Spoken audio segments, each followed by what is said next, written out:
네, 잠시 뒤 오후 4시부터 국회에서는 이례적으로 국정감사 기간에 주말 본회의를 열고 민생 법안을 처리합니다. 부동산 대책을 두고 여야 공방이 가라앉지 않고 있는 가운데 민주당에서는 이제 장동혁 대표를 겨냥한 공세 수위 높이고 있습니다. 조계현 민주당 법률위 부위원장, 김기흥 국민의힘 미디어 대변인과 자세히 짚어보겠습니다. 안녕하십니까? 안녕하세요. 반갑습니다. 국정감사 기간 본회의가 흔치 않은 일이라고 합니다. 그 전까지, 국감 전까지 민주당에서는 본회의 하루당 쟁점 법안 하나씩 처리해 왔는데 개혁의 속도를 늦출 수는 없다, 밀려있는 법안들이 많다, 이런 취지에서 본회의를 열게 된 걸까요? 그렇죠. 당연하죠. 이게 지난 국회에서 다 처리될 수 있는 법안이었습니다.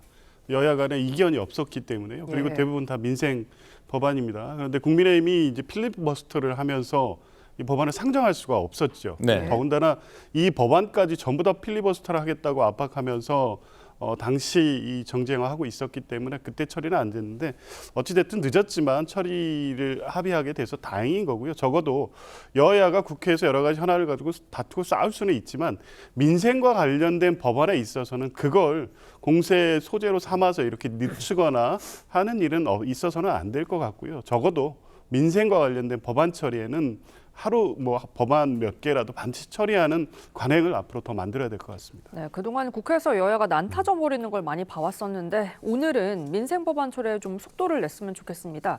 어떤 법안에 주목을 하고 있을까요? 일단 이제 그 취임 100일 때 맞아서 원래 여야가 합의했던 게 더 센 특검법 그 부분하고 이제 정부 조직 개편안 관련해서 합의를 했었습니다. 네. 기간을 연장하는 부분에 대해서는 기간을 연장하지 말고 야당이 국민의힘이 민주당이 원하는 정부 조직 개편안을 통과시키려고 했는데 합의가 어그러졌죠.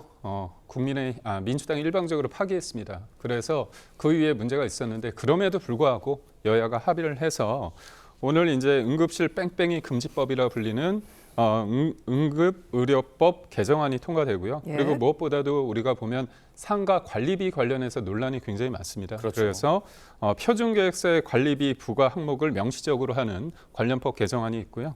또 보면 국토균형 발전을 위해서 보면 도서 벽지나 아니면 농어촌 지역 등에서는 인구 감소 지역에 어린이집 관련해 가지고 운영비를 지원하는 것을 확대하는 그런 어떻게 보면 국민들, 민생을 위한 법안들을 모처럼 여야 합의로 통과시킬 예정입니다. 네, 본회의가 문제없이 진행된다면 민생 법안 70여 건 정도가 오늘 처리가 될 전망입니다. 그런데 이 본회의보다 부동산 대책 공방이 훨씬 더 뜨겁습니다. 점점 더 가열이 되고 있습니다. 민주당이 국민의힘 장동혁 대표를 향해서 아파트 4채 포함 6채나 갖고 있다, 이렇게 비판을 하니까 장동혁 대표가 그 주택들 다 합쳐도 8억 5천만 원 정도라고 해서 또 다른 논란을 낳고 있습니다. 민주당은 다시 한번 그럴 거면 주택 싹쓸이 위원장으로 이름을 바꾸라면서 날선 비판을 쏟아냈습니다. 양측 입장 들어보시죠. 저는 지금 구로동의 30평대 아파트에 살고 있습니다. 그리고 고향 시골 마을에 94세의 노모가 살고 계신 오래된 농가 주택을 상속받아 소유하고 있습니다. 제가 가지고 있는 주택 모두 다, 그리고 제가 가지고 있는 토지까지 모두 다 드리겠습니다. 김병기 원내대표님 가지고 계신 장미 아파트 한 채와 제가 바꿀 용의가 있습니다. 장동혁 대표에게 두 가지 질문이 있습니다. 혹시 장동혁 대표님의 6채 8억 5천만 원이 실거래가입니까? 아니면 공시 가격입니까? 혹시 국민의힘도 국회의원 전수조사는 해보셨습니까? 장동혁 대표는 국민의힘에 설치한 부동산 정상화 특위 단장직을 즉시 사퇴하고 주택 안정화 협력 특위로 이름을 바꾸든지 아니면 주택 싹쓸이 위원장으로 새로 취임하시든지 선택하시기 바랍니다. 네, 들으신 것처럼 민주당 박수현 수석 대변인, 이 장동혁 대표의 6채 8억 5천만 원이 공식 가격 아니냐, 국민의힘도 전수조사 해보라는 건데요. 이게 결국 민주당과 상황이 크게 다르지 않다라고 보는 건가요? 그렇죠. 민주당과 상황이 다르지 않은 게요. 22대 국회의원 선거 직후에 이 통계 자료에 의하면 이 다주택자 그리고 강남 3구 고가주택 보유자 수가 제일 많은 게 국민의힘입니다. 네. 그러니까 실제 이 정책에 대해서 비판할 수 있습니다. 특히 이 서울 아파트가 폭등에 따라서 규제책을 쓰면 불안감을 느끼기 때문에 비판이 많이 나올 수밖에 없죠. 그런데 이제 정책 목표를 좀 봐달라 이렇게 얘기하는 거고 결국에 주거 안정화를 위한 것임에도 불구하고 국민의힘은 계속 이 정책 흔들기를 하고 있습니다. 근데 실 내용을 보면 그 비판의 내용이 뭐 위선, 내로남불 이런 건데 이제 이 정책을 쓰는 정책 당국이나 여당이 지금 정책과 이해가 일치한다면 그건 비판받아 마땅합니다. 그런데 실제 이 다주택자가 더 대출을 일으켜서 추가적으로 집을 살 수 있게 해서 아파트 값을 계속 상승하게 만드는 정책이 아니고 네. 지금 세제 개편안을 본격 논의는 하지 않고 있습니다만 고가 주택 소유자에게 불리한 정책 아니겠습니까? 그럼으로써 사실상 이 집을 투기 수단으로 악용되지 않게 하기 위한 정책이라고 하면 이제 그런 입장에서 보면 과거의 주택 매매에서 부적절한 부분이 있으면 그건 그것대로 비판을 하되 정책이 어떤 목표로 가고 있는지를 비판해야죠. 그런 측면에서 보면 윤석열 정부 3년 동안은 규제 완화, 대출 확대 그리고 공급 대책을 내놓는다고 했지만 실제 성과가 없었습니다. 이게 지금 국민의힘이 비판하는 거 보면 문재인 정부에서 이재명 정부로 바로 정권이 바뀐 것 같습니다.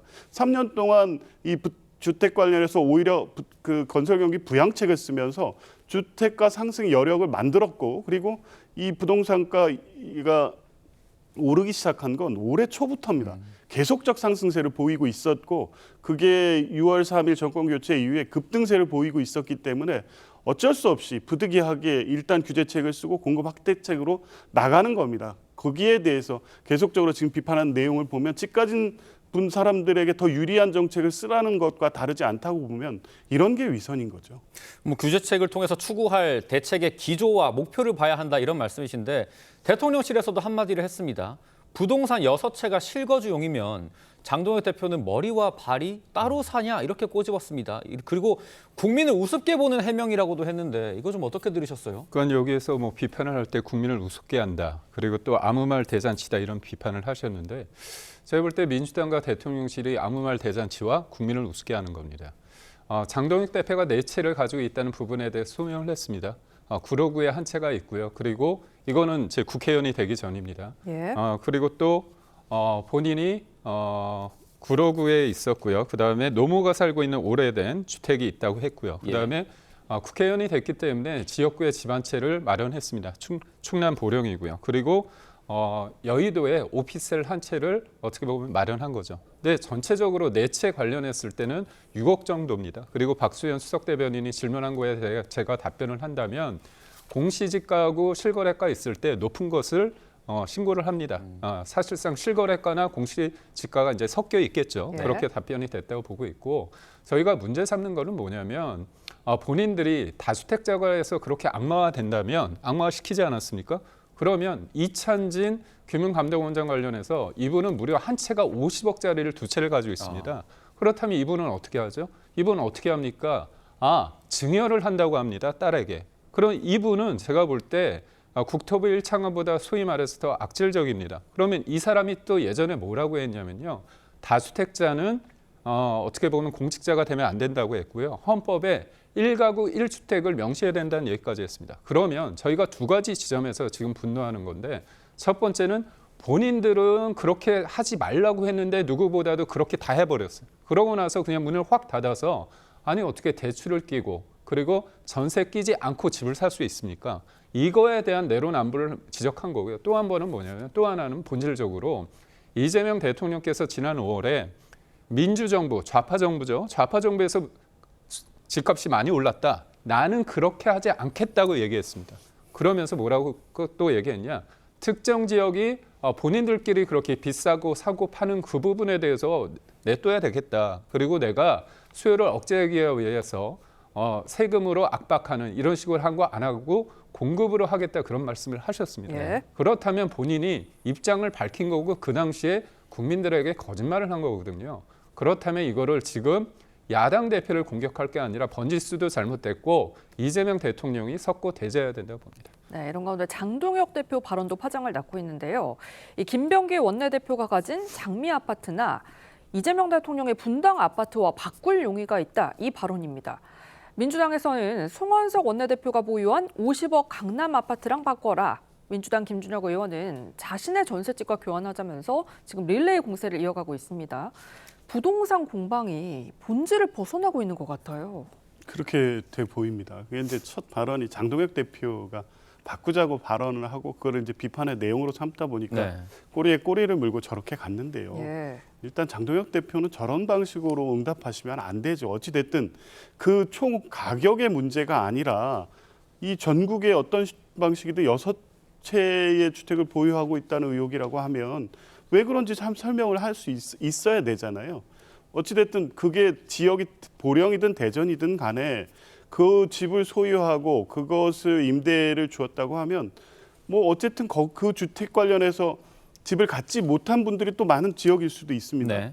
지금 국민의힘이 부동산 대책을 비판한 지점은 뭐냐면 집 없는 서민 그리고 청년들이 집을 살 수 있는 기회를 박탈한 정책이라고 비판하고 있는 거 아니겠습니까? 그러면 다주택을 갖고 있는 분이 그렇게 비판할 때는 본인이 그렇게 주택을 소유하게 된 경위에 대해서 설명할 수 있어야 돼요. 그 설명을 하면 되는 거지 바꾸자는 얘기가 왜 나옵니까? 이건 지금 안 그래도 부동산 시장 자체가 불안하고 추가적으로 계속 가격이 상승하지 않을 것이냐. 그래서 내 집 마련의 꿈을 이루지 못할 것이냐는 불안감이 있고 그렇기 때문에 무엇보다도 이번 정부 정책의 신뢰성을 시장에서 확인시키는 게 대단히 중요한데 계속 신뢰를 흔들면서 본인의 이런 문제에 대해서는 저런 방식으로 대응을 하면 국민들께서 어떻게 생각하겠습니까? 대표이시고 정치인이시라면 네. 무겁게 지금의 사안을 바라보시고 메시지 또한 그래야 된다고 봅니다. 네, 논란을 빚은 이상경 전 국토부 차관 사퇴 후에도 후폭풍 이어지고 있는데요. 민주당에서도 사퇴 결정이 옳았다는 목소리가 나오고 있죠. 앞서 민주당의 중진 박지원 의원도 이상경 전 차관에 대해 이렇게 얘기했습니다. 그 사람은 나쁜 사람입니다. 지금 가장 민감한 것은 입시 부동산 문제예요. 국민의 말초신경을 아주 비율을 상하게 그따위 소리를 하면은 대통령은 무조건 책임을 물어서 내보내야 된다. 왜 자기는 하고 남은 못하게 하고 차관은 하고 돈도 가지고 있으면서 그건 나쁘죠. 자, 이상경 전 차관이 그젯밤에 사의를 표명했고 대통령실이 15시간 만에 면직안을 제가를 했습니다. 나름 좀 빠르게 이루어져서 이게 사실상의 경질이라고 보는 시각도 있더라고요. 어떻게 보십니까? 뭐 그렇게 봐도 무방할 것 같습니다. 최초 논란이 확산될 때부터 민주당 안에서 비판도 있었고 이번에 이상경 의원의 그 인터뷰 발언 자체가 본인의 어떤 실언 수준을 넘어서 이번 부동산 대책의 신뢰성을 흔드는 정도로 나가고 그렇군요. 있다고 판단이 됐었기 때문에 직을 유지하는 게 적절하지 않다고 본 거고요.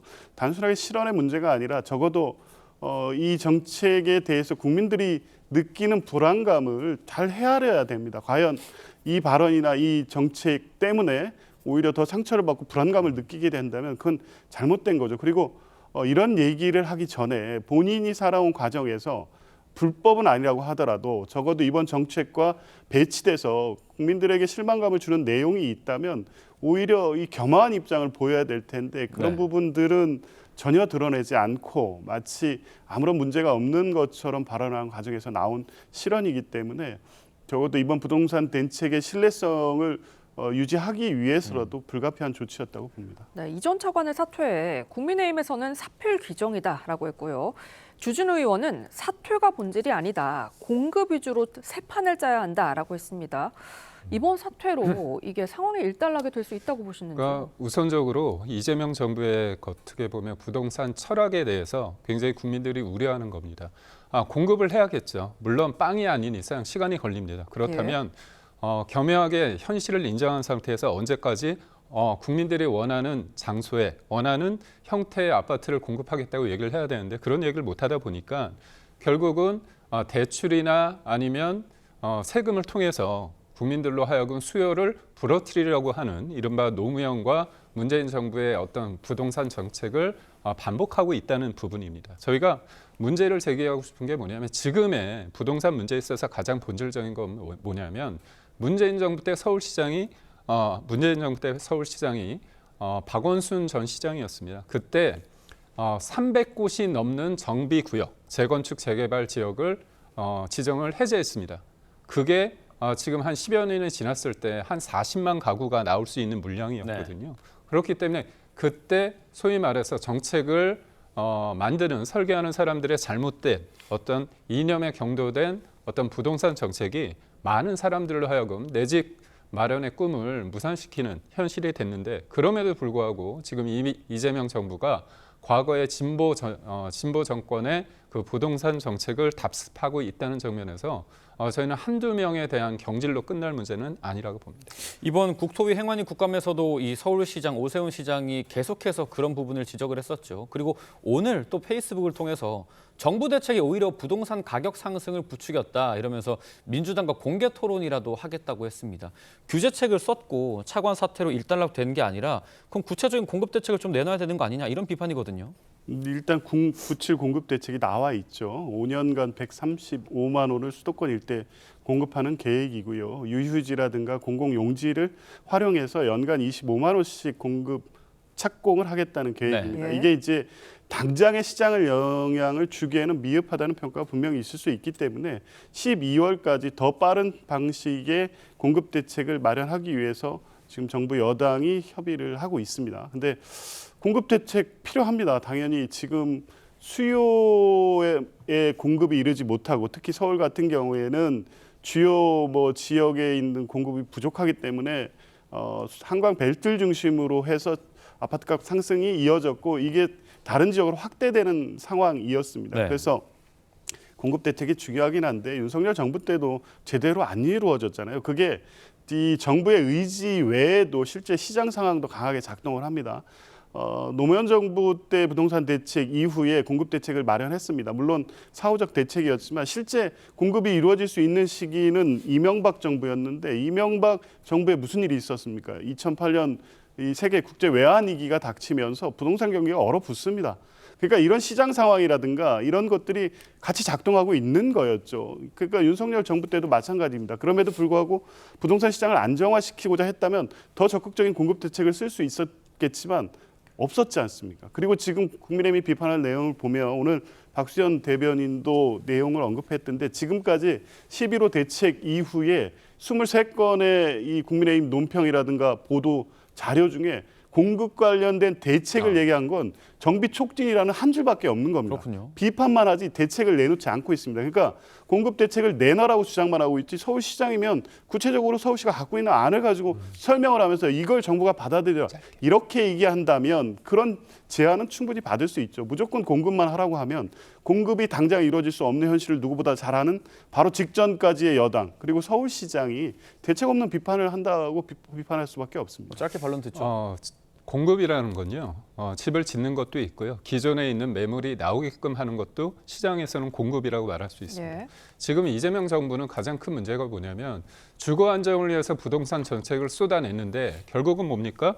집을 사고자 하는 사람도 그리고 집을 팔고자 하는 사람도 지금 못하게 만든 겁니다. 전세나 대출 없이 어떻게 집을 삽니까? 그런 상황에서 지금의 잘못된 정책으로 인해서 현장에서 나올 수 있는 공급을 차단했다는 게 더 문제라고 봅니다. 네, 이렇게 부동산 대책을 둘러싼 공방이 한창인 가운데 이 국정감사장에서 나온 조원철 법제처장 발언을 두고도 여야의 공방이 뜨겁습니다. 이재명 대통령의 혐의가 모두 무죄라는 발언인데요. 직접 들어보시죠. 도대체 범죄를 저지르고서 재판을 받고 있는 대통령이 자기를 변호하던 변호사들을 공직 구석구석에 그것도 이해충돌 소지가 직접 있는 법제처장 같은 자리 거기다가 대통령실에 우르르 갔다 성사듯이 자리를 메꿨단 말이에요. 이재명 대통령이 그 범죄를 저질렀다는 거 전혀 동의하지 않습니다. 범죄가 아니에요? 그렇습니다. 다 무죄입니다. 이건 유례가 없다는 것은 이재명 대통령이 유례가 없는 것이 아니고 무고한 대통령을 그렇게 검찰권을 남용해서 기소한 우리나라 검찰의 이례가 없는 것입니다.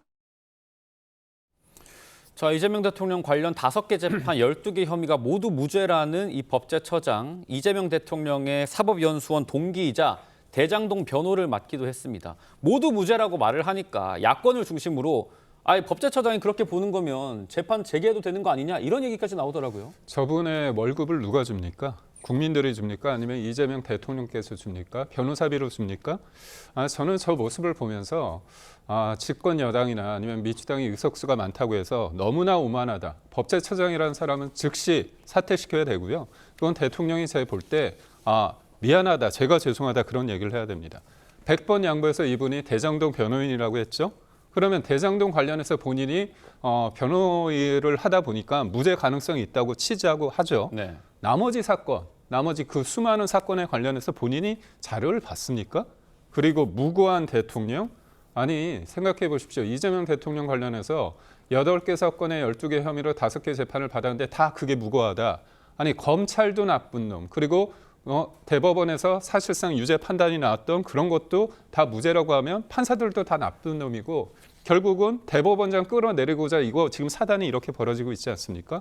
제가 볼 때 헌정 질서를 유린하고 있는 상황이다 이렇게 봅니다. 네.